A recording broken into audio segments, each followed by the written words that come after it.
Hola, ¿cómo están? Muy buenas noches. Bienvenidos a 7.000 millones, el periodístico internacional de la televisión pública. Estamos en vivo por la pantalla de TNU cuando son las 20 horas con 1 minuto en un programa hoy donde estaremos hablando de bloques regionales. En el primer bloque del que formamos parte, del Mercosur, de la próxima cumbre que será en el mes de julio en la provincia de Santa Fe, en Argentina, y sobre el Estatuto de la Ciudadanía, uno de los temas que se va a estar hablando en esta cumbre del Mercosur. Y en el segundo bloque vamos a hablar de los resultados que dejó las elecciones en la Unión Europea, qué puede cambiar, el caso del Brexit, que tuvieron que votar los ciudadanos del Reino Unido. Hay diputados que pertenecen al Reino Unido que van a tener que irse cuando se concrete el Brexit. Bueno, ¿qué puede generar todo esto en la Unión Europea y los nuevos liderazgos en ese bloque regional que se relaciona con el Mercosur, con un tratado de libre comercio que se viene negociando desde hace más de 20 años y aún no se pudo cerrar, Álvaro? Sí, hoy si tendríamos que titular, podríamos decir, vamos a hablar de la integración regional, que no es lo mismo que de comercio. Incluye, pero no es lo mismo. Entonces, Europa, Mercosur, parecen ser primos hermanos. Algo hay allí que los vincula y hoy vamos a tratar de trabajar un poquito esa perspectiva. ¿Qué quiere decir la integración regional? ¿Qué le significa a las personas? Porque es verdad, están en crisis estos procesos de integración, pero vamos a intentar ver un poco qué hay detrás de esos objetivos, qué se plantearon quienes firmaron estos tratados y qué hay hoy de real en todo esto, sobre todo en esto que tú decías, que además son dos bloques que pretenden relacionarse desde una perspectiva de un acuerdo. Entonces, cercanos a una cumbre como la de Santa Fe, vale la pena mirar, junto con lo que recién acaba de ocurrir en las elecciones de Europa, cuál es el statu quo de la integración en estos dos procesos que se parecen, repito, bastante. Muy bien, se viene la nueva cumbre del Mercosur, la presidencia pro tempore latina argentina se la entregará a Brasil, un Brasil ahora presidido por Jair Bolsonaro, que por primera vez participará de una cumbre del Mercosur. Vamos a ver lo que va a pasar en julio.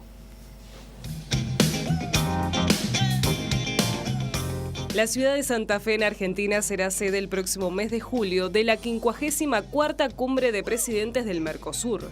En esta edición están convocados los mandatarios de los Estados miembros, Brasil, Argentina, Paraguay y Uruguay, con Venezuela suspendida del bloque y Bolivia en proceso de adhesión, y los países asociados, Chile, Colombia, Ecuador, Guayana, Perú y Surinam. La crisis de Venezuela sigue estando sobre la mesa, después de que el país caribeño, miembro del Mercosur, fuera suspendido del mismo por no haber adaptado su legislación a las normas del grupo.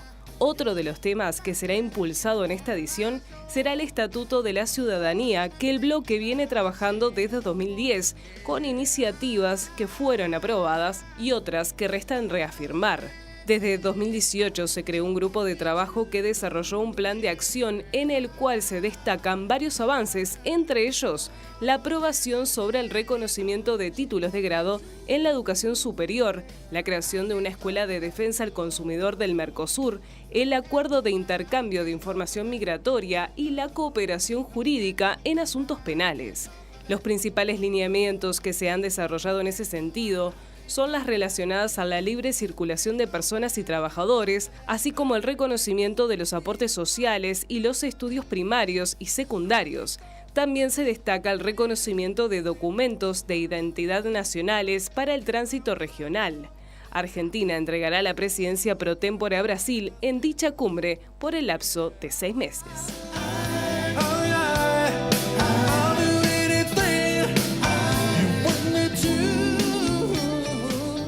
Y para hablar de la cumbre del Mercosur y de lo que será el Estatuto de la Ciudadanía, recibimos hoy en el estudio de 7.000 millones a Mauricio Devoto, representante de Argentina ante el Mercosur y también ante el ALADI. Bienvenido, Mauricio. Muchas gracias por la invitación. Álvaro, ¿por dónde te parece de abordar este tema pensando, ¿no?, en la próxima cumbre que será en julio en Santa Fe? Bueno, para aprovechar al máximo la presencia del embajador, yo creo que vale la pena al principio tener una reflexión un poco más amplia de lo que significa un proceso de integración, porque de alguna manera siempre se relaciona la integración regional al comercio, que es correcto, pero la integración regional es más que comercio. Un proceso de integración como el Mercosur, en el segundo bloque vamos a hablar de la Unión Europea, sí, y hay también muchos vínculos en el modelo de inserción internacional que estos dos bloques eligieron, Un proceso de integración incluye el comercio, pero de alguna manera trasciende la dimensión comercial. Un ejemplo típico es comparar la Unión Europea con el NAFTA, el acuerdo que tiene Canadá, Estados Unidos y México. Nadie imaginaría en un proceso de integración, por ejemplo, la construcción de un muro para limitar la circulación de personas. Diría, como vamos a trabajar mucho desde la perspectiva de las y los ciudadanos, que ahí radica uno de los temas fundamentales para sentirse parte de una región. Por ejemplo, poder convivir, poder elegir el lugar dentro del bloque que uno quiere, en definitiva, ser parte. Entonces, la libre circulación de personas parece ser una cuestión clave y es fácil decirlo y muy difícil implementarlo en un mundo que parece tenerle mucho miedo a la migración. Entonces, claro, se necesitan condiciones, armonizar legislación, tener los documentos que sean válidos en los distintos países, reconocimiento de títulos y competencias laborales, la seguridad social para que se reconozcan los años, políticas regionales conjuntas en esa materia. Entonces, primer reflexión, no estamos hablando simplemente de comercio, sin que eso signifique que no importa el comercio. Hoy queremos poner el foco en lo que involucra más a las personas que viven en la región. El Mercosur siempre tuvo ese espíritu, lo dice el Tratado de Asunción. No es solamente un tratado de libre comercio. ¿Cómo podemos hoy revalorizar en la opinión pública esa dimensión de la integración profunda que haga de los ciudadanos, de las y los ciudadanos, sentirse parte de una región y no simplemente ver los resultados del comercio? Es cierto lo que vos decís. La integración, el término que se utiliza para hablar de una integración con varias facetas es el tema de la multidimensionalidad. Es decir, que la integración tiene muchas dimensiones. La comercial es una de ellas. Pero estamos hablando de personas, en primer lugar, o sea que cuando estamos hablando de integración de países, estamos hablando atrás de todo y fundamentalmente de personas. Personas que tienen que convivir, que necesitan del otro para poder ser uno mismo necesita del otro para poder tener una identidad. Partimos de eso, de la necesidad del otro. Y necesitamos convivir con el otro. Y hoy en el siglo XXI está claro que nosotros necesitamos y que no podemos vivir sin los demás. Una persona, un ciudadano, también tiene distintas dimensiones y no las podemos escindir. Vos cuando vas a trabajar, cuando conseguís un trabajo, no podés dividirte vos entre una parte que es comercial, en lo que es tu parte de la parte educativa, si vos tenés familia en que te ocupás solamente de tu trabajo, pero no te importa qué sucede con tu parte de familia, como decías vos, tu seguridad social, sino que una persona tiene dentro de sí una serie de dimensiones que cuando vos estás hablando, además de integrar ya países, no la puedes dejar de lado. Si bien cuando el Mercosur, y vamos al Mercosur, vos podés iniciar una integración regional, la integración puede comenzar siendo parcial, referirse a ciertos puntos, puede ser gradual, puede ser en etapas, la multidimensionalidad vos no la vas a poder evitar. De hecho, así fue como sucedió en el Mercosur. Empezó siendo de una forma y luego, a medida que fue pasando el tiempo, estas otras dimensiones fueron desarrollándose. Todo lo que es la parte social, la parte de los derechos humanos incluso fue desarrollándose con posterioridad. Vos tenés también, además, otro tema que no colabora con el desarrollo de la integración, que es que esto también queda a las resultas de lo que piense la política sobre la importancia o no de la integración y la mayor o menor apertura que los países necesiten o los países desean tener o no. Vos tenés cambios de gobiernos normalmente 4 años en la región y eso hace que una determinada política respecto a la integración puede variar a los 4 años y que vos determinados acuerdos que vos llegaste con tus países vecinos, a los 4 años cambie. Entonces esto no ayuda para nada, sobre todo cuando estamos hablando de millones de personas que dependen, sus trabajos, sus vidas, sus familias dependen de este tipo de relaciones y de vínculos. Los desarrollos tecnológicos también hacen que esto varíe. Una cosa es lo que sucedía con una integración hace 10, 15 años y lo que sucede hoy cuando no solamente los trabajos, sino que la forma de estudiar y la forma de trabajar se ha modificado como consecuencia del desarrollo de las tecnologías de la información y las comunicaciones. Otro tema distinto es cuánto estás dispuesto vos a compartir con los demás. La Unión Europea ha decidido, en cuanto a su modelo, delegar una mayor, autonomía, delegar soberanía. Entonces, esto le permite que exista un parlamento que dicte normativa que esté por encima de la propia normativa de los países, que dicte normas que después puedan ser y tengan que ser cumplidas por los propios países. Esto hace entonces que vos puedas tener una cierta uniformidad, una relativa uniformidad, más allá de las diferencias que puedan tener cada país. Vos podés tener una relativa uniformidad respecto de ciertos temas importantes. Con instituciones comunes. Con instituciones también comunes. También puede ser que los países, el día de mañana, que es lo que está sucediendo un poco ahora en Europa, discutan. Claro. Pero son procesos de integración distinta. El Mercosur no nació con esa idea de delegar soberanía, como sucedió en la Unión Europea. Culturalmente, quizá nos hubiera sido necesario que hubiéramos sufrido otras cuestiones para ser un poquito más, para reconocer mayor la necesidad de algunas instituciones comunes. ¿Te referís a las guerras en Europa? Y puede ser, el caso de las guerras es un caso típico. ¿Cómo evitarlas? Hacer que haya instituciones comunes difíciles luego de generar de nuevo una guerra. Fue la idea del carbón y el acero, ¿no? En Exactamente. Y que hace que vos que vos en algún momento vos reconozcas que siempre es bueno tener algún mínimo común que vos compartas, para luego sí empezar a hablar de diferencias y no que ya de movida empeces a ver cuáles son tus diferencias. Vos digas, yo me quiero unir, pero vamos a dejar bien claro cuáles son nuestras diferencias y después potenciemos nuestras diferencias, que es un poco a la que estamos acostumbrados a lo mejor los latinoamericanos. Y otro tema también muy importante es el tema de la cultura del cumplimiento de las normas. Vos en Europa tenés una determinada cultura del cumplimiento de las normas que no lo tenemos en Latinoamérica.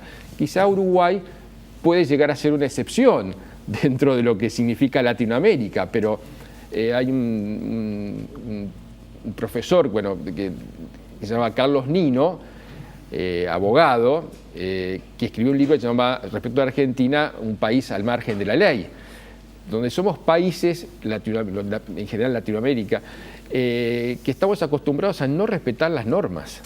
Y entonces eso hace que nosotros, en general,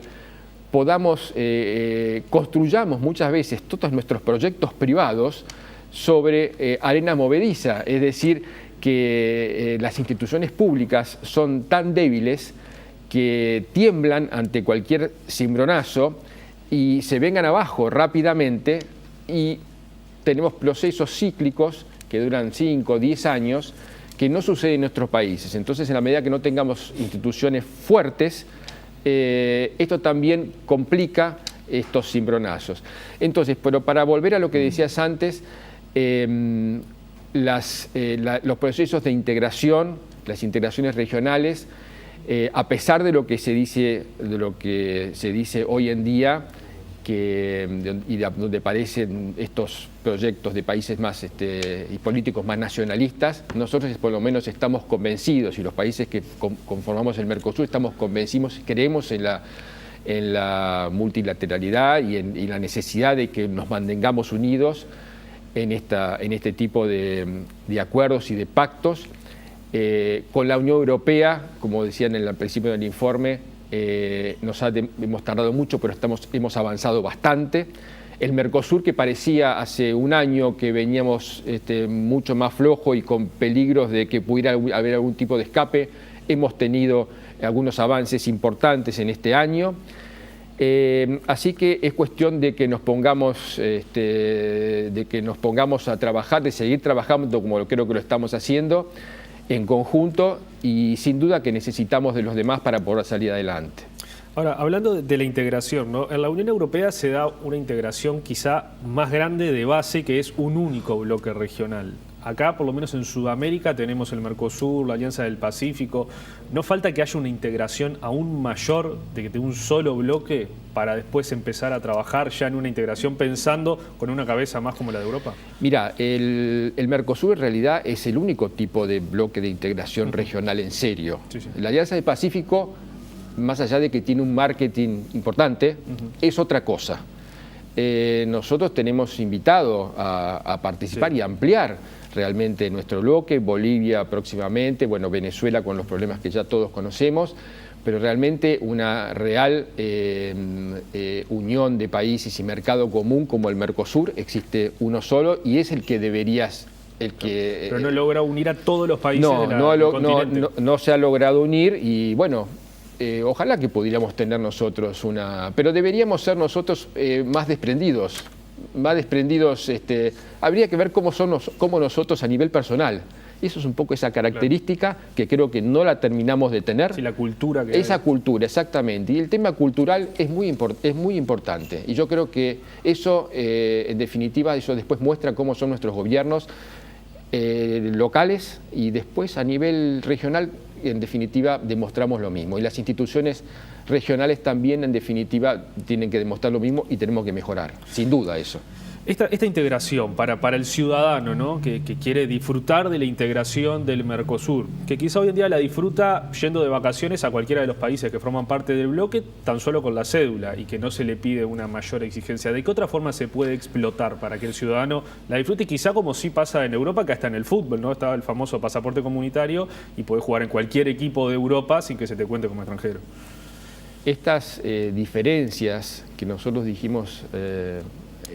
marcamos al comienzo en cuanto a distintas formas y modelos de integración que también hacen al tipo de presupuesto y también los problemas que hubo con las distintas formas de gobierno, que a lo mejor no terminan siendo políticas de Estado, que realmente forman parte de esos mínimos que nadie los discute y a los durables, que son exactamente, que se mantienen en el tiempo, no importa cuál sea el gobierno que sea, a los cuales vos estás dispuesto a poner financiar una determinada forma, hace también que influya en cómo vos comunicás y qué difusión vos le das al bloque y a las ventajas y a las ventajas de las acciones que cada uno de los países desarrollan con motivo del trabajo en común, la publicidad que les das y cómo llega esto a conocimiento de la gente. Entonces, en esto estamos en deuda realmente. O sea, la institucionalidad del Mercosur, la burocracia del Mercosur, está en deuda con la gente. Porque yo creo que ha habido mucho trabajo, se hace mucho trabajo, se ha hecho mucho trabajo, la gente conoce poco, efectivamente, qué es el Mercosur, cuáles son las acciones, cuáles son los beneficios que formar parte de una comunidad de este tipo le aporta. Esto no sucede en la Unión Europea, donde uno va y uno percibe cuál es la importancia que uno siente de formar parte de una unión en ese caso. Acá vos lo que te das cuenta simplemente a veces es que el pasaporte dice Mercosur, pero hay un montón de cosas importantes. Entonces, ya lo hemos percibido. De hecho, ya el año pasado se ha creado dentro del Mercosur una oficina especial que se ocupe de la difusión. El Estatuto de la Ciudadanía del Mercosur, que fue un instrumento creado hace 10 años, también lo estamos tratando de mover ahora como para que sirva no solamente de un instrumento de seguimiento de las distintas acciones que realizan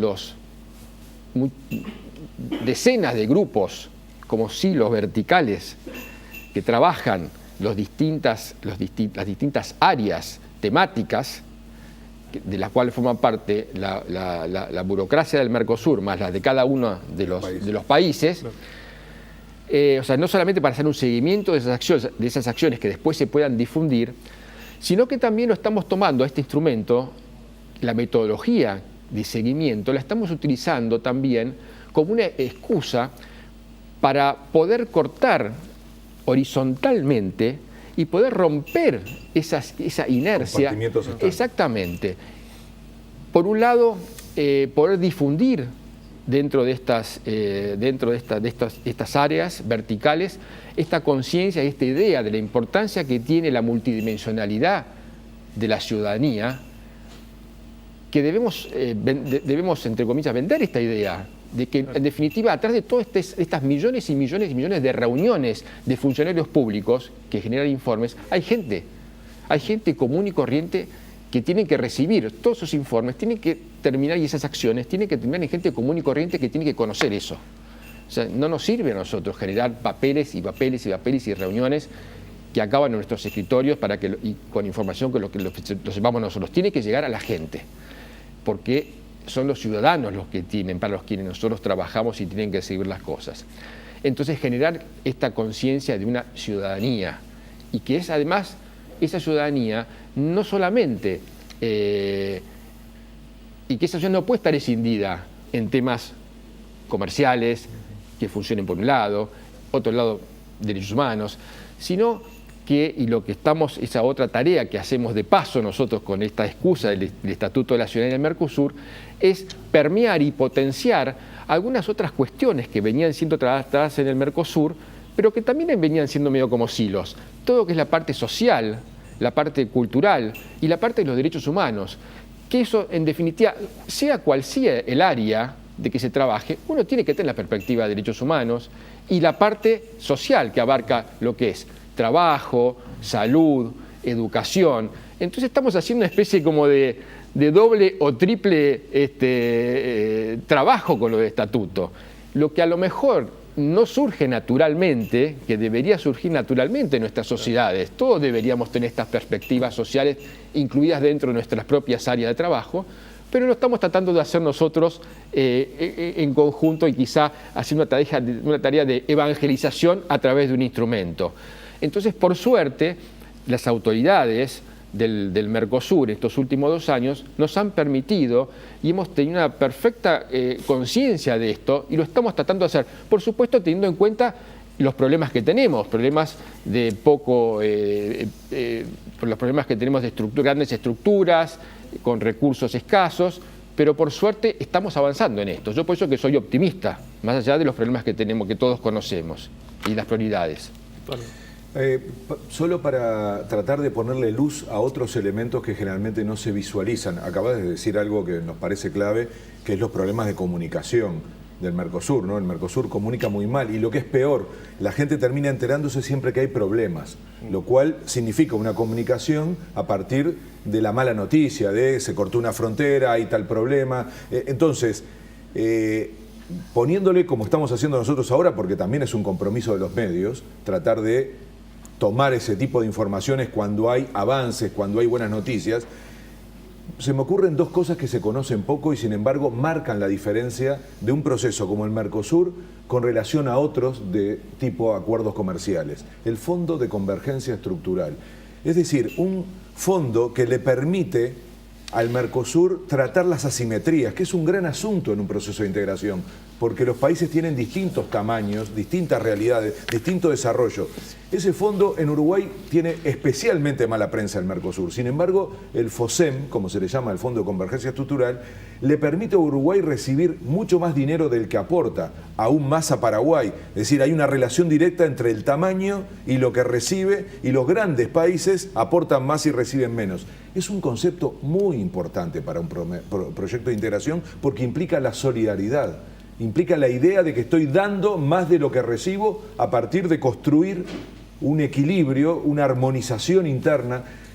De ahí deberían salir políticas regionales que colaboren a este tipo de objetivos para que el Mercosur no solo tenga mejor comunicación, tenga más adhesión de la ciudadanía. Decía Maxi hace un rato que en la Unión Europea uno recorre los países y no tiene ninguna limitación.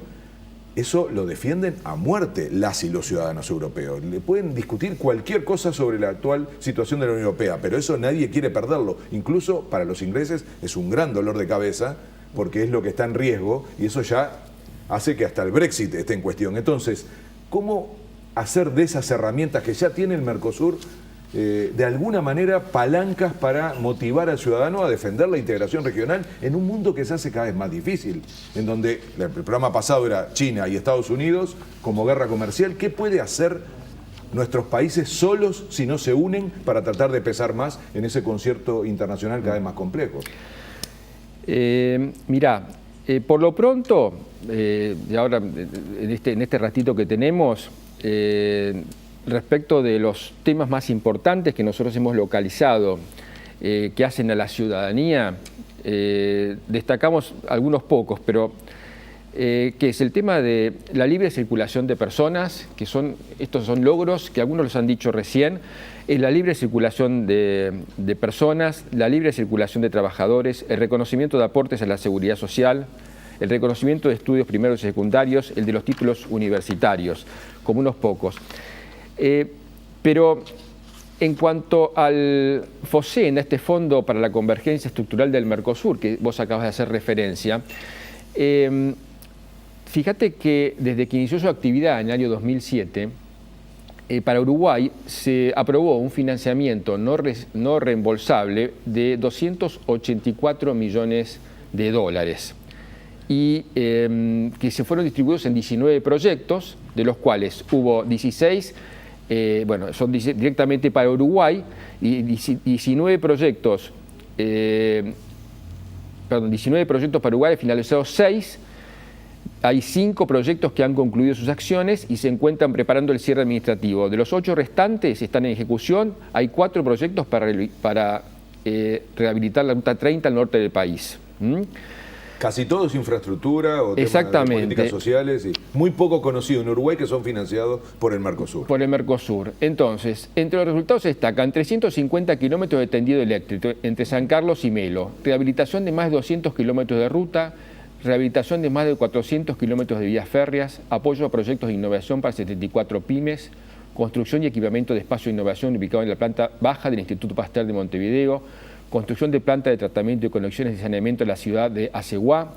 Bueno, en definitiva, estos son también instrumentos que forman parte del Mercosur, que tienen que tener una debida difusión, eso forma parte de nosotros, pero como te decía antes y repito, el Mercosur está, y en estos últimos años, estamos tratando de darle un impulso que quizá ha sido flojo en los últimos años.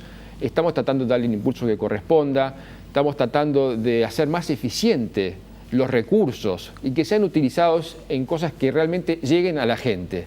Entonces, en este proceso estamos también en un proceso de revisión de las estructuras del Mercosur, unas estructuras muy grandes y tratando de adecuarlas a los momentos en los que estamos, pero además hacerlo para hacerlo eficiente y te repito, lo que nos importa a nosotros es que esto llegue a la gente y en este caso sobre todo a la gente de los países que más lo necesitan. ¿La cumbre de Santa Fe será importante para eso? La cumbre de Santa Fe va a ser muy importante, como todas, a mediados de julio. Santa Fe es una ciudad también y es una provincia importante, por eso con esto, habiendo elegido a Santa Fe, estamos reforzando el sentido federal que tiene para nuestro caso el proceso de integración, ¿no? Y esperemos que entonces que allí que se van a reunir todos los ministros y los presidentes de los 4 países, podemos reafirmar esta voluntad de trabajar en conjunto, que creo que esto es lo que en definitiva se va a transmitir, más allá de resaltar el esfuerzo que hemos hecho en este año todos los países para avanzar con las negociaciones de los acuerdos que hemos tenido ahí en danza en los últimos tiempos, Unión Europea, Singapur, Canadá, y bueno, esas son las cosas más importantes que tenemos ahí en danza. Mauricio Devoto, muchísimas gracias por estar hoy en 7.000 millones. Muchas gracias a ustedes. Nos vemos después de la cumbre. Gracias. Allí estaremos. Breve pausa y ya venimos con el segundo bloque de 7.000 millones. Nos trasladamos hasta Europa y hablaremos de la Unión Europea.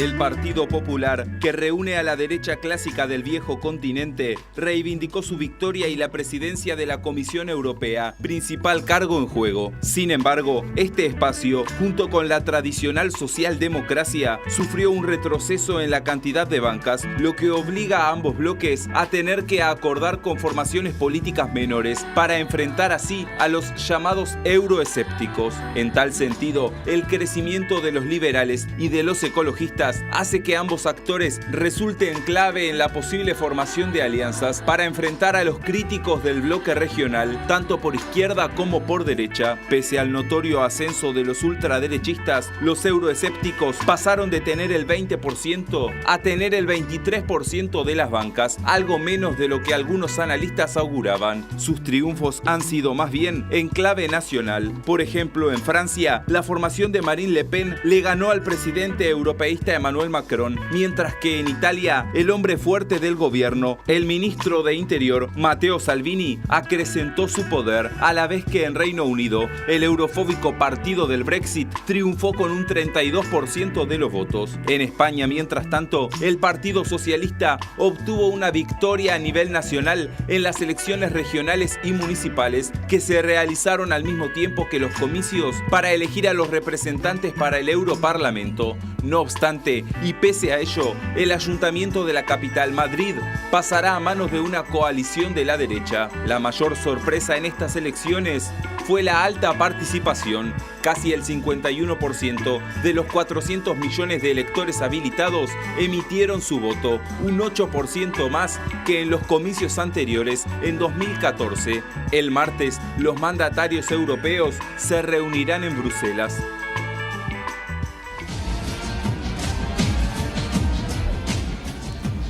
Primer bloque de 7.000 millones donde estuvimos hablando del Mercosur. Ahora vamos a hablar de la Unión Europea porque hace algunas semanas hubo elecciones en la Eurocámara. La gran coalición fue el gran derrotado de estos comicios y para hablar de esto tenemos al analista internacional Ricardo Galarza, que ya es parte de la casa. Ricardo.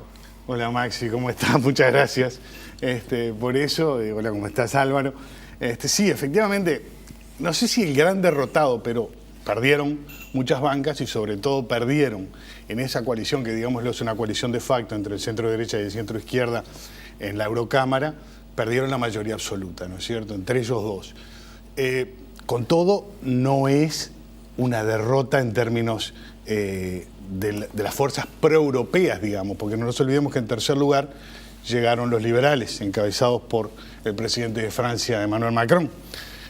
Porque hay que identificar estas cosas para que se entiendan un poco acá con la gente, ¿no? O sea, los conservadores, que son el Partido Popular Europeo, hay que identificarlo con un líder, es con Angela Merkel. Los socialdemócratas, que integraban, como decíamos, hasta ahora esta gran coalición, que es una coalición de facto era, ¿no? No era una coalición en los hechos, ni siquiera en los cargos ejecutivos comunitarios de la Unión Europea. Era más que nada una unión para aprobar los grandes temas a escala europea en el Parlamento Europeo.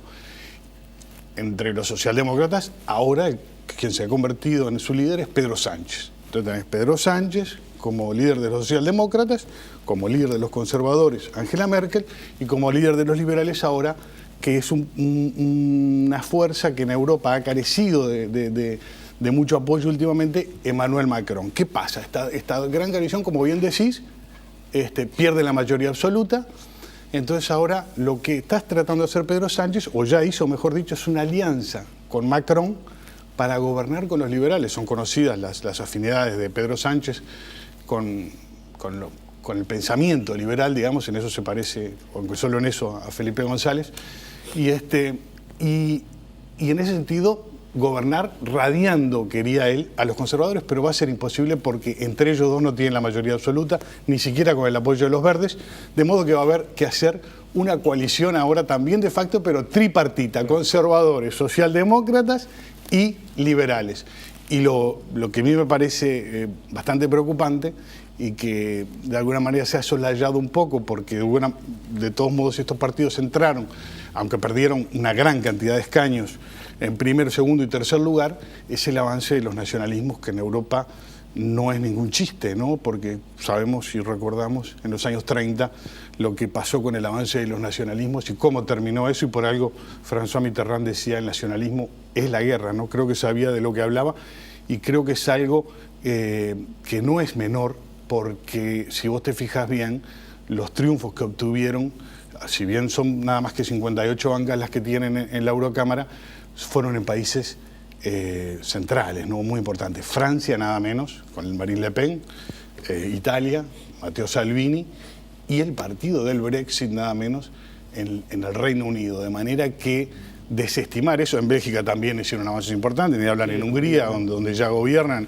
y en otros países, pero desestimar el avance de esos nacionalpopulismos, llamémosle, y simplemente cerrar las puertas y no atender las causas, como están haciendo los líderes ahora que se están repartiendo estos cargos de manera, como decía, a 3 bandas, y de alguna manera simplemente ignorándolos, yo creo que no es, porque son un síntoma y no el mal, ¿no es cierto? O sea, hay grandes sectores de los ciudadanos europeos que están descontentos, no solo con la burocracia europea, sino con la globalización, con muchas cosas, y creo que simplemente ignorarlos o demonizarlos es tratar de romper el termómetro y no atacar el origen de la fiebre. Bien, ya nos vamos a meter en eso del nacionalismo. Álvaro, la gran coalición pierde la mayoría absoluta que tenía desde 1979. ¿Qué te dejó esta elección ahora? Y eso es lo que dice Ricardo. En realidad el síntoma es profundo porque tiene que ver con el desencanto de la democracia. Y yo ahí pongo, sin embargo, esta es una elección muy complicada, que tiene muchas miradas, pero una primera es que votó más gente. Y yo creo que eso es muy importante. Sí, la mayor participación en 20 años. Había un susto importante en decir que se consolidara esta especie de desinterés por la democracia, que en realidad es el caldo de cultivo para estos sectores de ultraderecha, no solo nacionalistas, ¿no? Hay un componente ya mucho más potente en términos de cuestionar la política, la convivencia. Entonces, digamos esto para que también tengamos algún titular positivo, ¿no? Votó mucha gente. Lo que pasa es que votó mucha gente, algunos dicen, los une el espanto, ¿no? Es decir, hay 2 elementos que fueron centrales, que no son tan propositivos, sino más bien a la defensiva. Uno es parar a la ultraderecha y la otra es las preocupaciones por el cambio climático. Son los 2 temas centrales hoy para el ciudadano europeo a la hora de votar por Europa, ¿eh? Después empiezan a haber mucho más complicaciones cuando uno vota nacionalmente. Pero en ese caso se expresó muy claramente, y si uno observa los triunfos empieza a haber un resultado así, ¿no? Entonces, le ha costado mucho a los 2 grandes bloques históricos de Europa, la centro-derecha y la centro-izquierda, representar esas imágenes. Entonces, aparece con mucha fuerza los liberales, que es un partido muy interesante en Europa, ¿no? Con una visión pro-europea, que le ha, digamos, de alguna manera puesto un límite a esa concentración de poder que tenían las 2 grandes familias europeas y por lo tanto, como dice Ricardo, van a tener que pactar con ellos, y yo creo que eso es muy positivo. Hay que ver también cómo incorporan la agenda de los verdes, que es un partido que se ha fortalecido mucho, incluso a nivel nacional. Hoy por hoy es uno de los partidos más grandes de Alemania y le puede llegar a disputar el liderazgo a Angela Merkel. Entonces, todo esto es una nueva ecuación que yo insisto mucho que, así como mirar positivamente el hecho de que votó más gente, hay que decir que las expectativas del crecimiento de la ultraderecha no funcionaron. Es decir, si uno miraba las encuestas y lo que decían muchos analistas, parecía que iba a ser mucho más fuerte la votación, y entonces ahí hay como una especie de reacción de la Europa que uno quiere ver, ¿no? La Europa que defiende la democracia, la Europa que defiende los valores, la Europa que defiende la integración, como una forma de pararse frente a este mundo loco de guerra, aunque le digan comercial, no deja de ser un carácter violento de relaciones, de convivencia. No nos olvidemos que el discurso de la ultraderecha pone como primer enemigo al migrante. O sea, muchos elementos que vale la pena que pongamos, ya no mirando a Europa como algo ajeno, sino como algo que también nos involucra en términos de democracia, de humanismo, de convivencia. Entonces, ahora, ¿qué significa que hayan perdido las dos grandes familias? Ricardo empezaba a hablar de un nuevo pacto. O sea, hay un problema de gobernabilidad. Ahora van a tener que abrir esa caja y van a tener que ser más plurales. Y esto es lo que ahora se viene en estos días. Claro, la gente, desde acá menos todavía, observa poco, pero están en plena negociación para poner 4 cargos claves, que es el jefe de la Comisión Europea. Suena rarísimo que alguien que encabeza una comisión sea tan importante. Bueno, es el dueño de la pelota. Poder ejecutivo. Exactamente, es el Poder Ejecutivo de la Unión Europea. Después algo raro que también es Poder Ejecutivo es el Consejo, pero ahí son los países, porque la Unión Europea sigue teniendo esa combinación entre algo supranacional y los países que se sientan al final en un lugar y son los dueños del Consejo, que tiene un equilibrio muy fuerte con la Comisión. El Parlamento, que es esta idea de las familias políticas, algo que a los que nos dedicamos a eso nos atrae muchísimo, y ahí viene esto que decía Ricardo de la reconfiguración de las familias políticas y la distribución del peso, pero miren qué cosa, ¿no? El Parlamento no logra influir tanto en los organismos estos, entonces va a haber una disputa. La gran pregunta que se hacen hoy en Europa es, ¿saldrá ese nombre de la Comisión Europea del Parlamento o será un acuerdo entre líderes? Un acuerdo. Claro, y es muy interesante lo que dice Ricardo, aparecieron nuevos líderes. Macron define por los liberales, increíblemente. Miren, hay que estudiar el caso de Sánchez, ¿no? Porque era un cadáver político hace unos años y hoy es el dueño de los votos en España. Primero, se lleva puesto al Partido Socialista. Sí, hace unos años no ganaba ni el Partido Socialista. Claro. Primero, cosquita el Partido Socialista, habiendo renunciado. Luego es presidente y ahora en las urnas es presidente. Y ahora se transforma. Una elección anticipada que lo fortaleció. Claro, y ahora se transforma en el principal líder de la socialdemocracia europea. Entonces, y sumémosle a Merkel para el lado, claramente, la estabilidad alemana, el Partido Popular, el Partido Conservador alemán, que es el más fuerte del Partido Popular Europeo, pero cuidado, una Merkel en salida. Su último periodo en retirada. Ya dijo que no volvía. Con su liderazgo cuestionado en Alemania, con la gran coalición cuestionada en Alemania. Entonces, es una ecuación nueva y hay que ver qué da esa ecuación en los 4 cargos fundamentales que se están resolviendo en estos días. Es interesante lo que decía Álvaro en cuanto, primero, varias cosas, pero primero lo de los verdes, ¿no? Es verdad, no solo en Alemania, que llegaron segundos atrás de la democracia cristiana que lidera Angela Merkel, por encima de los socialdemócratas, por supuesto, que se hundieron, pero también en Francia votaron muy bien, en el Reino Unido votaron muy bien, en varios lados votaron muy bien los verdes, y esto quiere decir que los votos de la socialdemocracia se están yendo para ahí, así como muchos votos conservadores se fueron a los nacionalistas. Yo digo nacionalistas, obviamente son ultraderecha, antiinmigrante, euroescéptico, como quieras. Son esos bloques, esos movimientos nacionalpopulistas, llamémosle. Y luego, a los liberales también se ha ido mucho, que es este partido ALDE, Alliance of Liberals Democrats for Europe, Alianza de Liberales y Demócratas por Europa, que es el que lidera Macron, y ahí también se le fueron muchos votos a los conservadores. En cualquier caso, lo de los verdes en Alemania marca cierto un cimbronazo importante, porque obviamente se quiebra la gran coalición, como vos bien decías, que viene gobernando desde el... Antes eran con los liberales, que lo hacían los socialdemócratas, en algún momento también lo hicieron los demócratas cristianos con los liberales, ahora son los liberales con los socialdemócratas, pero siempre han gobernado en esta gran coalición, y es, fíjate vos, lo que se trasladó al Parlamento Europeo. Esa es la misma coalición, socialdemócratas y conservadores en Alemania, socialdemócratas y conservadores, porque sabemos que la Unión Europea es una réplica de Alemania, ¿no? O sea, el euro es el marco alemán, y hasta el himno europeo es la novena de Beethoven, ¿no es cierto? Y la Eurocámara es una réplica del Bundestag. Claro, y el Banco Central, es todo Alemania, es lo que es. Y por eso tuvimos también los problemas, cuando tuvimos la crisis, tuvimos el problema de los países mediterráneos, Grecia, Italia y España, que hubo que rescatar, porque claro, había que bancar el marco alemán, que era lo que era el euro, ¿no? Pero en cualquier caso, los verdes en Alemania no es nuevo tampoco, ya han gobernado con Gerhard Schröder, gobernaron en coalición, si vos te acordás. O sea que Ahí no es tanto, pero en otros países de Europa empieza a venir una fuerte presión de estos movimientos ecologistas que encuentran que es muy importante, que tienen el discurso de que en 12 años, si no se arreglan las cosas, esto va para mal, el planeta se nos destruye. Entonces se abre una gama importante, si bien es cierto que no fue, como bien decía Álvaro, tan grande la ganancia de espacio de estos movimientos alternativos, llamémosle de alguna manera, sí es una crisis de los partidos tradicionales, podemos decir perfectamente.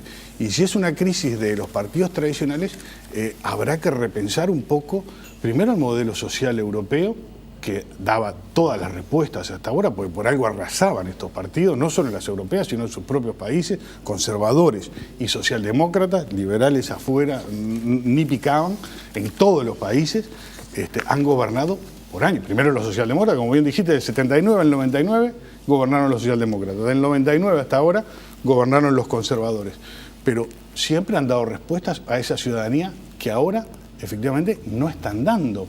Entonces, esas élites, como bien decía Álvaro, que es la Europa que uno quiere ver, que es la Europa pro-europea, llamémosle, también necesita dar respuestas a un sector de la ciudadanía que los está pidiendo y que se siente relegado en buena parte por estas políticas, digamos, de la supraburocracia de la Unión Europea. Entonces, que habrá que acomodar, habrá que ajustar en algún momento. Obviamente, Europa es el mayor, o la Unión Europea es el mayor proyecto de integración que conoce la historia de la humanidad. Entonces, si eso se cae, pues sería catastrófico, no solo para Europa, sino para todo el mundo, para la globalización, para el libre mercado, para un montón de cosas en un momento en que, como bien decía Álvaro, está todo eso muy amenazado, porque además Europa, de estar amenazada desde adentro por estos grupos o por estos descontentos, llamémosle, está amenazada también desde afuera. Por un lado, las potencias de Rusia y China que crecen, que tienen un ascenso importantísimo y que le disputan poder, y por otro lado, un Estados Unidos con Donald Trump, donde les dice a tiro por viaje que les va a sacar el paraguas nuclear, en fin, ha perdido relevancia geopolítica y se encuentra amenazada, como digo, desde adentro y desde afuera, y tendrá que recomponer, tendrá que replantear su futuro. Ojalá que no se nos venga abajo ese gran proyecto que es la Unión Europea, ¿no? Álvaro, para cerrar tu última Cable a reflexión tierra, sobre este tema. cable a tierra con nosotros, ¿no? Esto que decía Ricardo es el primero. O sea, para la región nuestra, ni que hablar para Uruguay, el multilateralismo es estratégico. Es el único ambiente en el que podemos tener peso. Lo demás es guerra de gigantes. La lógica, como hablábamos en el programa pasado, entre dos pesos pesados, China y Estados Unidos. Entonces, la respuesta a eso es más multilateralismo, y ahí tenemos una relación histórica, una sociedad de principios, de valores con la Unión Europea. Entonces, que se debilite la Unión Europea es el debilitamiento de esa visión multilateral, multipolar del mundo. Ahí nos importa, y después viene el otro capítulo que hablábamos hace un minuto con el embajador de Argentina, el embajador en Mercosur, que es: a nosotros nos importa mucho el vínculo con Europa, comercial sí, pero en un sentido más amplio. El acuerdo Unión Europea-Mercosur tiene 3 patas: diálogo político, cooperación y agenda comercial. Todo el mundo habla de la agenda comercial, es clarísimo que es la determinante, pero a nosotros nos importa mucho ese tipo de relación que mira la integración desde un lugar mucho más amplio que simplemente el libre comercio. Entonces, una Europa débil en materia democrática, en materia de capacidad de influir en la globalización, es una mala noticia para regiones con países más chicos, con menos capacidad de influir en los G, el número que se le ponga, 8, 20. Entonces, necesitamos, en casos como por ejemplo lo que está pasando en Venezuela, que haya una opción como la Unión Europea que no se suma a la polarización de las grandes potencias y piensa con una agenda mucho más completa de preocuparse por la democracia, por los derechos humanos, por las relaciones justas a nivel internacional, y que se suma, por ejemplo, con Uruguay al grupo de contacto. Entonces, todas esas cosas nos involucran, no estamos mirando Europa desde lejos como si fuera algo que no tiene que ver con nosotros. Y yo creo que son los dos cables a tierra que nos hacen mirar qué va a pasar, como dice Ricardo, en el futuro con Europa, que claramente va a cambiar, por lo menos de nombres.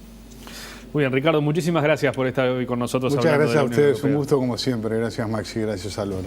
Álvaro, cerramos tu reflexión por hoy. Sí, nos vemos el próximo lunes. Muy bien, breve pausa y ya venimos con el cierre de 7.000 millones.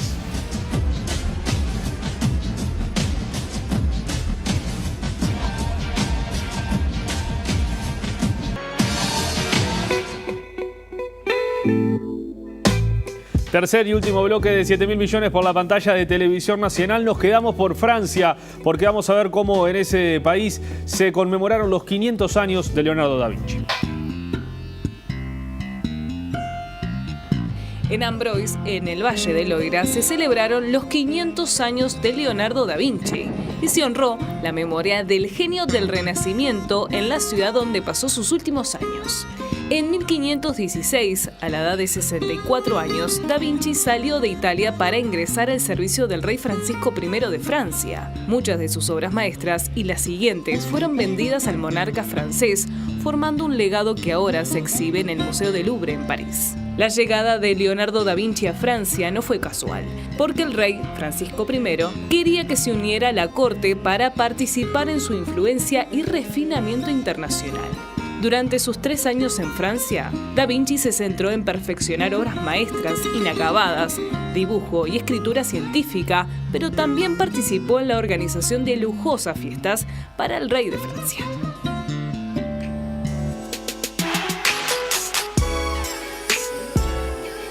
Y ahora vamos a ver las obras y la exposición de un artista chileno. Su exposición se llama El comienzo del fin y habla sobre la desaparición de la humanidad por la tecnología. Véanlo.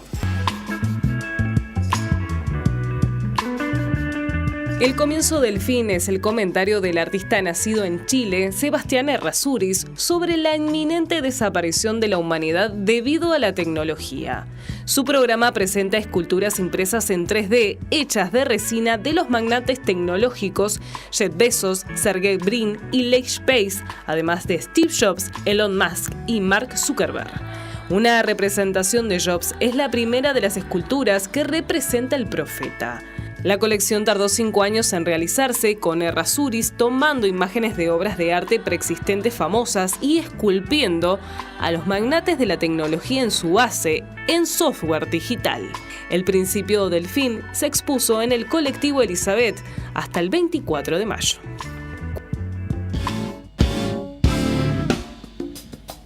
Y ahora nos vamos hasta China, más precisamente a Beijing, para ver esta exposición japonesa que refleja el vínculo que tienen los nipones con la naturaleza. El pabellón de Japón en la Exhibición Internacional de Horticultura de Beijing 2019 muestra su cultura y técnicas de jardinería únicas y la filosofía detrás de la gran gratitud de los japoneses hacia la naturaleza. Lo primero que llama la atención de los visitantes es el entorno de estanque de estilo japonés, con un agua que fluye de las montañas a una pequeña laguna en el centro del jardín. En el lado este hay una casa de té para que los visitantes disfruten de un descanso y relajación. Con decoraciones tradicionales, como las linternas de piedra y un lavabo, las personas pueden encontrar una sensación de paz interior y serenidad. El pabellón de Japón es una arquitectura única, que tiene una estructura de acero sin un solo pilar. En el interior, una enorme y cautivadora exhibición de arte floral tradicional japonés conocido como Ikenobo atrae a muchos visitantes. El trabajo de casi 6 metros de ancho marca los 557 años de historia de Ikenobo. Al usar pinos de hoja perenne, muestra mi esperanza de que la amistad China-Japón durará para siempre, dijo Masami Miura. Llegamos al final de este nuevo programa de 7.000 millones. Les recordamos que este y todos los programas de las 4 temporadas de 7.000 millones lo pueden ver a partir de mañana en el canal de YouTube y en la Videoteca de Televisión Nacional, y si no, en la repetición el domingo a las 11:30 de la mañana.